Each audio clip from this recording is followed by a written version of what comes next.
Welcome live here to Racing Hotspot Trackside Edition. I am your host, Devin Poslusny, as it is Friday night around 6 o'clock here in the New Hampshire area, New England area. So, big day of racing happened, from practices to qualifyings to interviews on my part. Let's give you a quick look at our show lineup here. Verbal show lineup. We're going to talk about practices and qualifying. Then we're going to take a break. And when we return, we'll go down. I'll bring us back, and then we'll go right into it with an interview with Mike Joy and then Larry McReynolds that I performed earlier today. Then after that, we'll come back and we'll talk about POWMIA real quick, because it is POWMIA Recognition Day. And then after that, we'll close out the show and give you an idea of what to expect from us the rest of the weekend. So here we go. NASCAR Sprint Cup Series action kicked off this morning with practice. Truck Series had practice, and the Modifieds had practice. So let's give you a quick idea of what happened in practices. Brad Keselowski was quick. Clint Boyer was quick. And Truck Series, Bubba Wallace Jr. or Darrell Wallace Jr. was quick. Modifieds, I'm not quite sure. But yeah.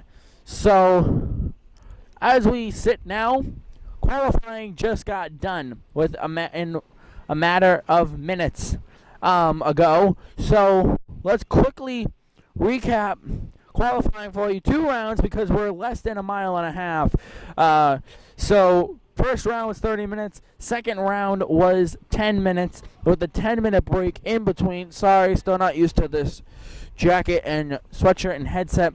The first round, it was an amazing round. It was long, but in all honesty, they're nuts, the drivers. Brad Keselowski dominated the first round with a new track record. Of course, that was not the track record at the end of the night because it was not counted. The top 12 was the same old. It was the top 12 advanced. Round 2, oh boy. All I gotta say, oh boy. So, Brad Keselowski smashed the old track record with a time of 27.09 seconds. That's about 140 miles an hour. Now, 140 miles an hour on a small little track like New Hampshire Motor Speedway is scary. Let's just put it that way. It's it's scary, and to think that they're able to do that, just amazing. As we are now, Keselowski smashed the record, and then Jamie McMurray finished second. He will start second, Then Kevin Harvick will start third. That's your top 3. We have qualifying coverage for you. Yep, it's Keselowski, McMurray, Harvick. That's your top 3 starters for the Salvania 300 come Sunday. So let's just quickly say that last 10 minutes went by quickly is what I'm trying to say. And the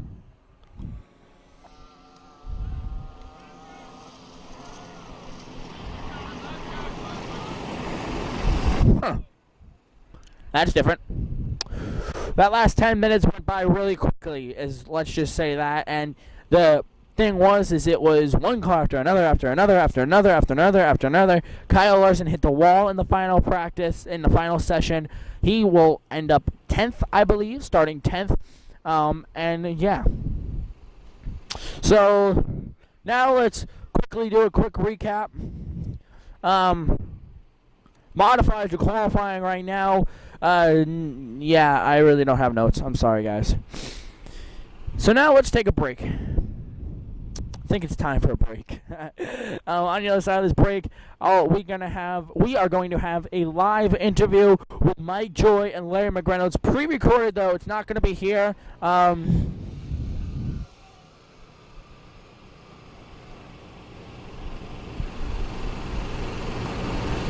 What the heck is in the air? Jeez. Okay, so after the break, we're going to have a live interview with Mike Joy and Larry McReynolds. Then we're going to show you or give you an idea of what else to expect from us this weekend. And then we'll finish out. Then we'll end out the show. So we'd like to thank you. We'll be right back.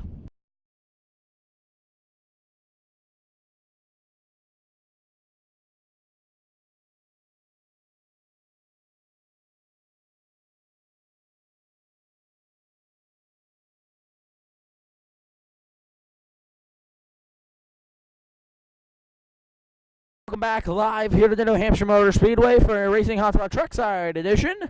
A lot of activity happening behind me, as you can see. People walking by. Qualifying just ended. There goes a tram. Yeah. So, here we go. Quick little recap. What am I talking about? Here we go. Now it's time for an interview to show you the live interviews with Mike Joy and Larry McReynolds. So let's go there. Devin? So I am now here with probably legendary Mike Joy. How are you doing today? I'm great. Beautiful day. Nice crowd. Going to be a great modified race this afternoon, and we get to see who runs well enough to get the pole for Sunday. All right. Well, first question. Can you tell us how you got into broadcasting and basically, yeah. When I went to college in the late '60s, it was the dawn of college radio. Everybody had AM radios in their car. Hardly anybody had FM. But a lot of the colleges and universities developed FM radio stations down at the small end of the dial. And it was a great place for a lot of us to experiment and play music and do news and sports and live events. And I ended up, after doing a lot of live news events and coverage, doing play-by-play for football and basketball and other sports at the university. And I was autocrossing, which is pylon racing, one car at a time, with sports cars. And it's something you can do with your street car and have a lot of fun with without spending a lot of money, going too fast, endangering the equipment or anybody else. So we were running a race at Riverside Park in Agawam, Massachusetts at the Speedway there. And they said, well, you're a radio guy. During the times when you're not running your car, how about if you go up and get on the public address and explain to people what's going on? And I did, and the gentleman who owned the racetrack, Ed Carroll, heard that, and they were looking for a backup PA announcer for the stock car races. So he said, would you come next Saturday night, watch the races, see what you think if you'd like to do this? And I'm thinking, these old coupe-bodied cars with straight axle front ends, and all they do is go around an oval and turn left? Big deal, you know? But since I was part-time busting tires in a Firestone store, I thought, well, okay, this might be fun. And I went and watched the race, and in the Consi race, the last chance qualifier, two cars come off turn 4, side by side, sparks flying, one bounces off the wall, they bounce off each other, and one guy wins that by about a foot, and I'm hooked. I said, man, this is fantastic. So they hired me to announce the races on Saturday nights there. They had a Tuesday night show and a Saturday night show, and I'm thinking, well, you know, it's 3 hours work and I'm making $2 an hour. I said, I'm thinking, what if I charge them $10 for Tuesday and $15 for Saturday? Maybe that wouldn't be too much. And he comes and says, we want you to announce the races on Saturday nights, and you come about 6 and the races start at 7:30, and we're usually done about 10:30, and we'll pay you $25 a night. It's like, whoa! And I was hooked, and it was wonderful, and it was great fun. And the next year I added Thompson Speedway, and the next year added Malta, and then announced at Freeport and Riverhead on Long Island, and then added Stafford in 1975. Ken Squire would come down and do some of the major events, public address announcing at these tracks. He and I got to work together, and he brought me to MRN Radio and then later to CBS. So it's been a great ride, and I wouldn't change a thing. I love it. So after CBS, you got Fox, and then now you're here? The CBS deal ran 17 years. And in that time, I did, I think, 14 different sports for CBS, including all their auto racing and all their soccer. And then in 2000, the rights moved to Fox. Fortunately, at Fox were a lot of ex-CBS people that I had worked with. So they brought me in to anchor the team with Darrell Waltrip and Larry McReynolds. And 14 years later, I think we are the only 3-man booth in major professional sports on a national network who've been together that long. Holy cow, that's awesome. So just a quick question. So after you're like, whenever, like, I know you're one of those people that will go until the day you have to retire. But after that, what have any plans or anything? Or yeah, they can nail the lid on the box, because I'd like to do this for a long time and as long as I'm able. But let's face facts. There's going to come a time in everybody's life, because what we are saying right now is what we thought of a couple of seconds ago. There's going to come a time when not all of that works so well. And that's really the time to get out of the announcing business. But I think between what I do with the collector car auctions and what I do in NASCAR, there'll be a place for me for a while, for at least as long as I want to, and that's going to be a long time. All right. So one last thing here. Actually, two more things. But first, do you have any advice for me going ahead to get to become someone like you, really? So you want to steal my job? That's basically it. I want to work with you. Okay, that's better. Most people, they just want my job, and I understand that. And that's okay. You're doing it. You're on the internet, you're doing podcasts, you're doing interviews, you're getting to meet the people that you want to work with, and you're asking for advice, and you're starting to meet people and, get your face around. That's a big key. That's really important. So that when the day comes and somebody says, boy, we need an announcer to do A, B, or C, well, yeah, how about this fella? If they don't know who you are, they can't call you. So you're on the way, you're doing fine. If you could get some public address experience at a local short track, that would be so much the better. But I think, what you're doing, and this avenue wasn't available to us when I started, that's a great start. All right. Now, one last question. The chase grid, we've already seen one race, Chicagoland, probably the most exciting chase race to date. Well, yeah, looking ahead, who do you think will be the 2014 NASCAR Sprint Cup Series champion? I think in the championship race, I think you're going to have Brad Keselowski, Jeff Gordon. The other two are a little fuzzy from there. I think Jimmy Johnson or Dale Earnhardt Jr. And quite possibly Kevin Harvick. So I think your champion is going to come out of that group. But right now, with this new format, who could say? And that's the beauty of it. Nobody knows what's going to happen next. Brian France, when he charged the NASCAR people with creating this enhancement to the chase, he said, we want to have more Game 7 moments in our sport. So, okay. Now, Game 7 could be a one-hitter, could be a shutout, could be a blowout, could come right down to the final at bat. And that's what we're all waiting to see. All right. Well, thank you so much for the interview. And now let's head over to Larry and me. So I'm now with Larry McReynolds. Still really excited that I'm interviewing you. So today is Friday, and it's kind of cool. There is sun, but it is kind of cool. And on Sunday, they're saying it's going to be hotter. From a crew chief point of view, how do you set up the car knowing that it's going to change? Yeah, actually two things are going to change, I think, dramatically between now and the race on Sunday. One is it's going to be about 20 degrees warmer. Each day is supposed to gain about 10 degrees. We're looking mid to high 50s today, supposed to be in the mid 60s tomorrow, and by Sunday they're talking about maybe 77 degrees. So certainly that's going to mean a different, especially in the grip level of the racetrack. The other thing that's going to change, we have so many different series that are racing here. You've got the modifieds, you've got the ACT, you've got Sprint Cup, you've got the Truck Series.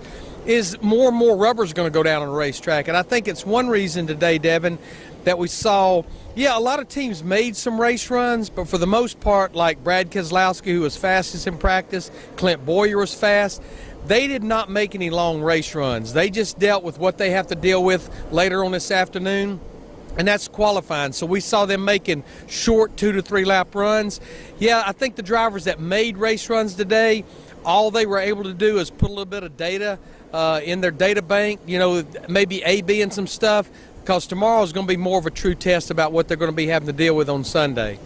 All right. So kind of today's just deal with today, and then on Sunday go from there. Well, especially with the forecast being good tomorrow. Now, if we had a chance of weather moving in here tomorrow, possible rain, then you just have to kind of deal with both today. You have to worry about qualifying and the race. But that was only an hour and 20-minute practice a while ago. It's not a very long practice. So the drivers that made some race runs, they only made 2 or 3, and it wasn't long into that practice session they had flipped over to qualifying trim. All right. Now, my uncle had a question. He wanted to know, basically, like, what made you decide to leave the pit box and go into the broadcasting booth? And that's really an interesting question, and I do get asked that a lot. You know, being a crew chief for 18 years, I never saw myself doing anything outside of being a crew chief. I figured when they threw dirt in my face that I'd still be going 2 tires or 4 tires. I just never envisioned doing anything different. Loved what I did every single week at the racetrack. But in the mid-90s, or mid to late 90s, I actually did some part-time broadcast work for a production company out of Charlotte, World Sports. It was actually owned by Patty Wheeler, who is the daughter of the famous Charlotte promoter Humpy Wheeler. And they did the production for NASCAR for some races on TBS and what was then known as TNN, and even did some CBS stuff. Well, they came to me in 95 and wanted me just to do some part-time stuff for them, maybe on an off weekend, or maybe like a Saturday truck race before a cup race like what we've got here this weekend. So I did that for 4, 5, 6 years. Didn't make a lot of money, but I knew I really enjoyed doing what I'm doing, but I still never saw myself doing it for a living. It never even crossed my mind. And then at the end of 1999, when the new TV package for 2001 was put in place with Fox and NBC, it was December of 99. I remember exactly where I was. I was in the body shop working with the fabricators, getting our Daytona car ready to go test in January. They paged me to the phone. An Australian-speaking gentleman by the name of David Hill was on the other end of the phone, introduced himself as the chairman of Fox Sports. He said, I'm sure as you know, we've created the new TV package along with NBC moving forward for 2001, but we're starting to think about who we want to get for our broadcast team. He said, we're not sure who the play-by-play guy is going to be, which obviously we know today it was Mike Joy, which I'm a little prejudiced, but no doubt in my mind the best in the business. He said, we've already hired Darrell Waltrip for the driver analyst, and we want to kind of do what we've done with our other broadcasts like in NFL and baseball. We want to create a team where we have the play-by-play and analysts that has been in the sport. And he said, we've hired Darrell and we've kind of watched some of your tapes and some stuff you've done. We like what we see. We like the energy that you have. And we want to know if you would at least have conversation with us about doing it. I had several conversations with him, and it was a very tough decision. It's a decision that I involved my wife Linda, my kids in. I wanted to make sure that we all signed off on this. And there were 2 reasons that I was really looking hard at doing it. One, they were only offering me a 2-year deal at that time, and I felt like if I went and did it for 2 years, as long as I stayed engaged with the sport, that if they didn't like me at the end of 2 years or I didn't like them, I could always go back and be a crew chief. The other reason, I knew that it was going to be a very small box of people that were going to be doing what I was going to be doing, a crew chief analyst for NASCAR, and I was so afraid if I didn't take it that the opportunity may never come back to me, and I would always look back over my shoulder and say, what if? I've got to say, 14 years later, it's a decision myself and my family made that I've never looked back over my shoulder and never regretted doing it. All right. Now, my grandfather had a question. Is there ever a day that when you're in the broadcast booth, you go, I kind of want to become a crew chief again, or are you good in the broadcast booth? Yeah, I don't know if I would ever want to become a crew chief again. I'm not sure I could do it again. I've been gone, obviously, for 14, going on 15 years, even though I still feel like I stay as engaged as anybody could ever stay as far as an analyst. There's so much things have changed. One thing I do feel like is when I go to the broadcast booth on Sunday to do a race or on race day, I kind of feel like I'm the crew chief for all 43 teams. The good news is I don't have to take the heat on Monday morning for a bad call that's made from the pit box.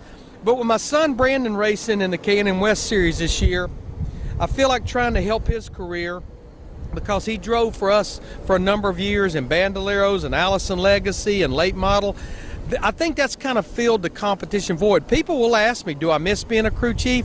And my answer is absolutely. If I didn't miss it, that means I maybe wasted 18 years of my life. but I certainly enjoy doing what I'm doing. I do believe this, and I say this with confidence. I think with what I have seen from that broadcast booth for 14 years, that I maybe could not go be a crew chief again, but I think I could call the race from the pit box and maybe even do a better job with what I know today than I did when I stepped off the box in 2000. All right. Now, one last question. We've seen the Chicago race for the Chase Grid, probably the craziest Chase opener we've seen in a while. Now looking ahead to the next 9 weeks, who do you think is going to be our 2014 champion? Well, that's a good question because we still have 9 races, and you think about 9 races, that's a fourth of our season. We only run 36, so we still have a lot of racing at a lot of different tracks. Devin, I do love this new format. I love the fact that these drivers, just like Brad Keselowski last week, when he won that race, he knows he's going to be advancing to the next round. And I know all year long we've been talking about Team Hendrick and Team Penske, and rightly so. They've won 18 of our first 27 races. And then I think also we always look over there at Kevin Harvick and that 4 team who have an awful lot of speed. But I guess if I had to make the call today, and I don't just base this on because he won Chicago, I base it on what I've seen all year long. Brad Keselowski has had speed. They've been fast in practice. They've been fast in qualifying. He's now won 5 races. He's fastest already here in practice. If I had to make a call today, or if I was a betting man, I would be hard-pressed on Brad Keselowski not getting his second Sprint Cup Series championship. I think last year was a wake-up call to him. To win 2012 and win 5 races, and last year barely won that 1 race at Charlotte in October and missed the chase, I think it motivated him and Paul Wolf and that team, and I think they are on a mission right now to get that championship Sprint Cup trophy back at Team Penske. All right. Well, thank you so much for the interview. So thank you, and this certainly will not be the last interview we do together, probably. Well, I appreciate it. I've enjoyed talking to you. Glad we could hook up, and hopefully I've shared a little insight that you and the people that will be watching this video kind of enjoy NASCAR a little more. Thank you. All right, thank you, Devin, for sending that back to me. Well, not really, but he did. So that's just 2 quick interviews with Mike Joy and Larry McReynolds. I really do thank you, Mike and Larry, and just thank you so much for taking time out of your busy schedule. And, yeah, you guys are the best. Let's just say that. But anyways, now looking ahead to the weekend. To tomorrow and Sunday. We have an ACT, looking at my schedule. We have an ACT pre-race show tomorrow morning. Then we're going to have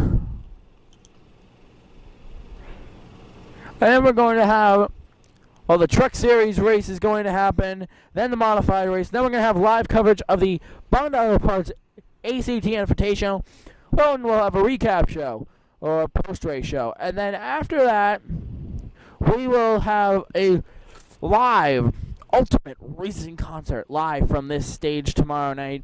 It's going to be really fun. I'm looking forward to it. Then come Sunday morning, we're going to have a live pre-race show. Then after that, it will be the Salvania 300. And then after that, we'll have a NASCAR Sprint Cup Series post-race show. All right. So the ACT Bond Auto Parts Invitational pre-race show is going to involve a list of drivers. Wayne Hallowell, Joey Pohl, Brian Hoare, Ray Parent, Emily Packard. Those drivers are locked in. The other driver that is basically good is Taylor Martin, and we're pretty much all set with her. So she will be, those are the 6 drivers that will be joining me side by side come tomorrow morning for the Bond Auto Parts ACT Invitational pre-race show. So that's going to do it for us here at Racing Hotspot for Trackside Edition. Make sure to join us next week, tomorrow morning for the pre-race show. But until we see each other then, have a good night, everybody, and goodbye.